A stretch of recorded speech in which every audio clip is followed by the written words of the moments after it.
В 2022 году состоится историческое событие — столетие образования Якутской автономной республики, празднование которого станет крупным событием для всей России. Сегодня Якутия уверенно смотрит в будущее, сохраняя традиции добрососедства и взаимопонимания.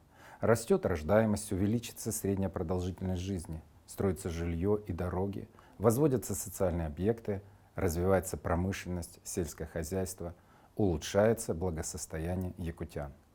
Совместными усилиями всех уровней власти под руководством главы Якутии Айсена Сергеевича Николаева при активном содействии гражданского общества все вместе, общими усилиями, вы делаете жизнь, экономику, социальную сферу родной Якутии лучше с каждым годом. Это ваши достижения, уважаемые жители республики. Кузбасс и Якутия связывают давние дружеские отношения. Перед нами стоит общая задача развития угольной отрасли. Кроме этого, у Кузбасса и Якутии много точек соприкосновения.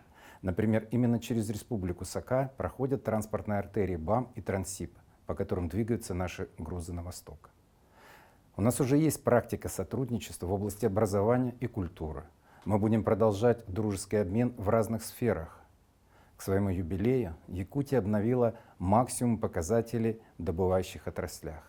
Такие результаты стали возможны благодаря труду всех жителей республики. Хочу поздравить всех вас с юбилеем. В суровых условиях вы сохраняете душевную теплоту и открытые сердца. Меняете жизнь региона и всей страны к лучшему.